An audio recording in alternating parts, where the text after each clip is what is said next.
All right, we're going to be going into Game 6 of the KCM Race Survival Wars. This is from Season 4, Week 1. Let's go ahead and fix that quality, make sure that's good. Our last game is going to be on Colosseum. It's going to be Best versus Larva. Can Larva actually come back and beat this monster that is Best? I'm not sure. Best has been on absolute fire today. In the top right-hand corner, in the purple, is going to be Larva, and in the bottom right-hand corner on absolute fire right now, it is Best. So one thing to note about Colosseum, this is a very good map for Zerg because you have these. It's very easy to take 3 bases on this map. They're all protected by very small ramps, and with this kind of neutral creep that's in the middle of these 2 bases, it's very easy to just go ahead and sunk it up and kind of become unbreakable. So as a Zerg player, you can just go straight up to 5 hatcheries, blast out a ton of Hydras, and prevent your opponent from ever actually breaking out of their base. You follow up with the Overlord drops, and then you can constantly drop in the third, in the natural, in the main. It really just depends on wherever you feel like. So it's a very nice map for Zerg player overall, especially in this matchup. However, Best has just been proving over and over again that he is a complete monster at every matchup. PvT obviously his best, but he's also shown quite a few good PvZs today as well. And we're going to be seeing that gateway opening coming out from him. Try to put some pressure on Larva early on, try to force him to do a little bit more Zergling production than he would normally like to do. So Dr. Nabis in the chat says, keep in mind that Larva became Super Saiyan recently. The thing is, yes, that is true, like literally, but also at the same time, like I'm still really reluctant to call Larva like one of the best players. Like I know I hyped him up a little bit a couple weeks ago, said that he's one of the best Zerg players, probably the best Zerg player, and that is true at times.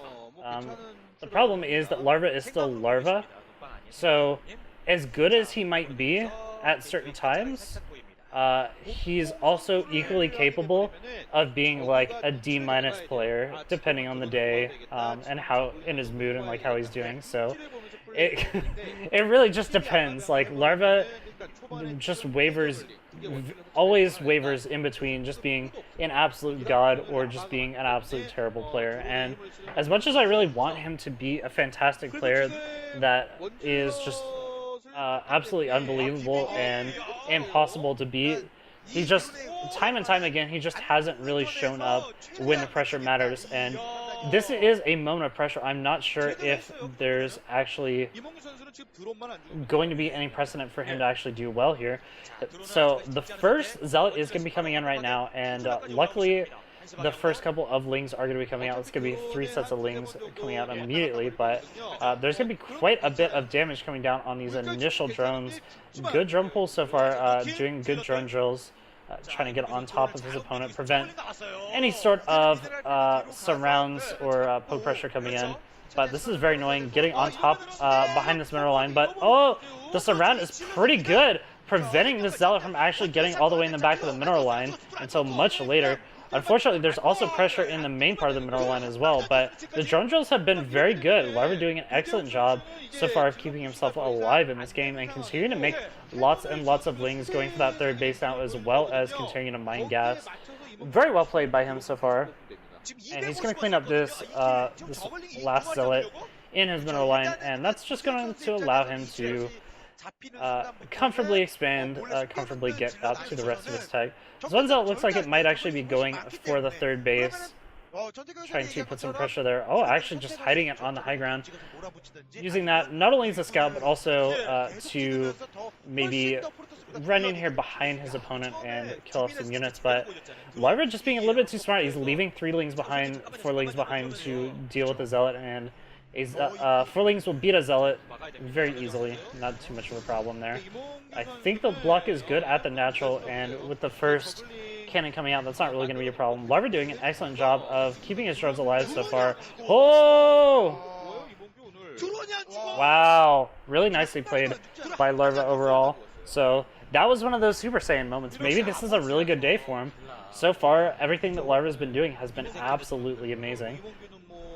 But once Best gets into that mid game, that's when it starts to get scary. Will Best go for the Stargate again? Or will he try to throw a wrench in his opponent's plans, go for that early Zealot attack like we usually expect to see? Or rather, not like we usually expect to see, but we sometimes can see from Best. Best of all players, definitely.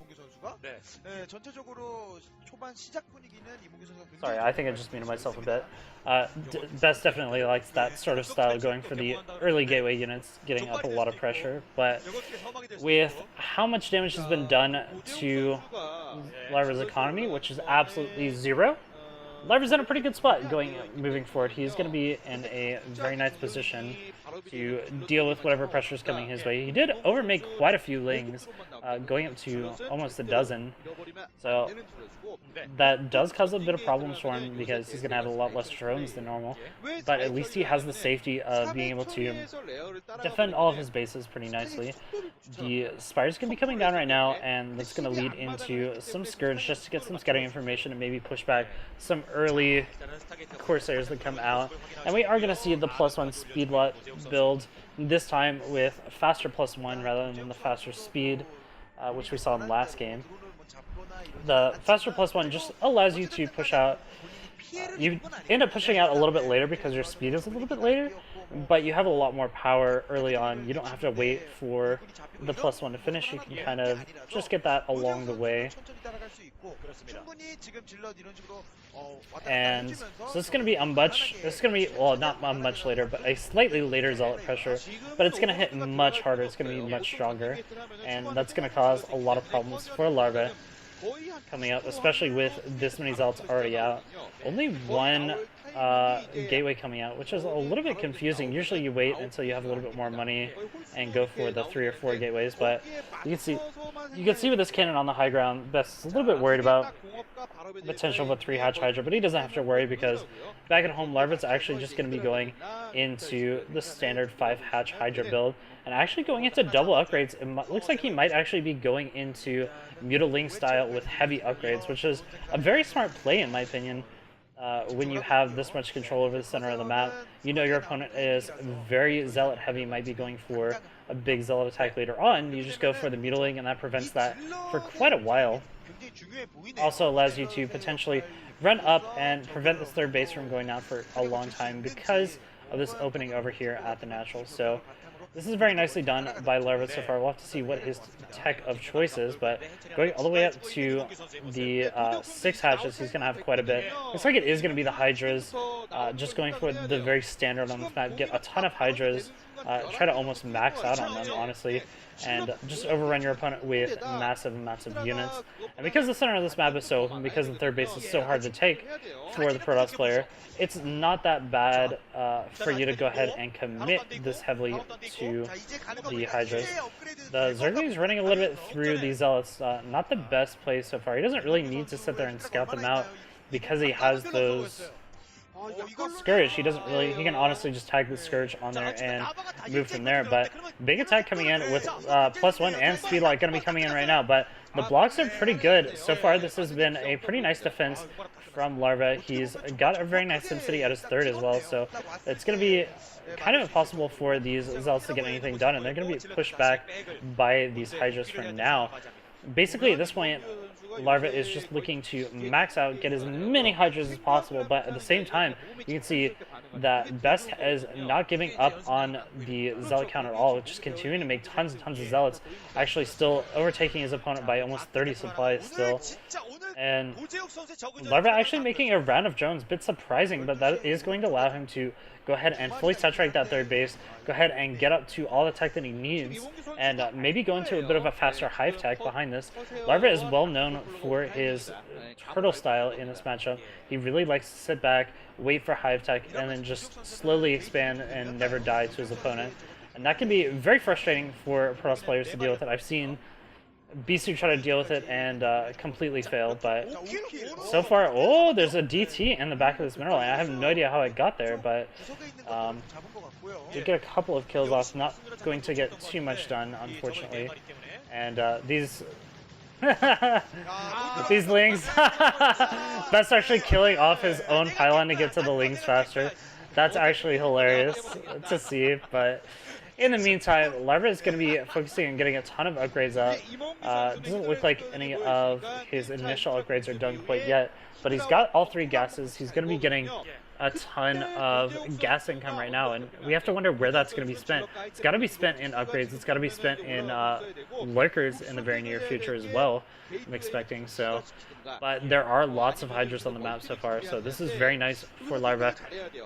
Hydras are one of those units that in small to middle-ish numbers are not all that great, but once they start getting up to high numbers, once they start getting up to 3 or 4 subgroups, they become very, very, very scary to actually deal with. I love that he's leaving a couple of Hydras back at home just to make sure that the Overlords don't get sniped for free. He's going to be able to push any of the Corsair counterattacks back for just a bit, and meanwhile just putting pressure on this third base, taking advantage of this high ground area to prevent his opponent from actually moving out on the map. And this is very nice. It basically allows Zerg to contain while taking straight up to Hive, and then all you have to do is just blast out units on 3 to 4 bases for the rest of the game. Easy peasy. But it looks like the Corsairs may have found an opening, but there are actually a couple skirts there. They're going to be able to push that back. So very nicely played by Larva, just never giving his opponent any breathing room. And here come the first couple of Lurker is going to be able to contain this for quite a while, but I think Best is already on his way. He's got tons of Dragoons. He's working on getting a lot of observers out coming up in the near future. But with these Lurkers out in the front and the small choke point, it becomes very difficult to break out, even when you do have observers, even when you do have storms, just because of the choke point that you have to run through as the Protoss player. So this is very nicely done by Larva so far. He's going to be able to slowly contain his opponent. Here comes the first couple of Lurkers. Unfortunately, all the storms go down on top of them, and actually all the Lurkers just die off immediately. Very poor play from Larva right now, and he's actually going to lose quite a bit. He needs to snipe that observer before he leaves, so he's going to snipe the observer, and now he's out of here trying to get out, but a lot of those units are just going to die off for free, and Best's just doing a fantastic job finding a moment where Larva was complacent, being able to kill off all those Lurkers early on. And is there enough defense back at home? Did Larva play a little bit too greedy with that attack? We'll have to see. He's actually ended up losing quite a bit in that first attack for almost free. When you look at Best supply, he's up by 60 supply. Just absolutely insane macro coming out from him. And he's going to have a huge army coming in against no Lurkers. The Storms are very good so far. They're going to be able to blanket a lot of these Hydras. The Hydras blocking themselves, not going to be able to get out. And slowly, the Zealots are being slowly whittled down. But with no more Lurkers still here, this is becoming very, very problematic. Finally, Lurkers out. He needs to get those burrowed and get those in position. But the Zealots are actually just running past to a better position. Very nicely done. And with more and more reinforcements coming in from Best, he's going to be able to absolutely completely squash this. Luckily, the Lurkers have been able to slow this down for now, but with a couple of Dragoons and this Observer, that is broken, and the Natural is down. There's nothing more for Larva to do. He's got Zealots in his main, he's got Dragoons in his third, he's got more and more units pouring across the map into his bases, and I don't think the reinforcements are going to be enough. This might just be the end of Larva. Played a little bit too aggressively early on and ended up losing those Lurkers. It cost him very dearly. He's going to try to hold on for a little bit longer, but considering how much damage has been done to his economy, how much damage has been done to his army, this is a no-brainer. That's over. GG! Best wins the race wars, eliminating all of his opponents in flawless style. Wow.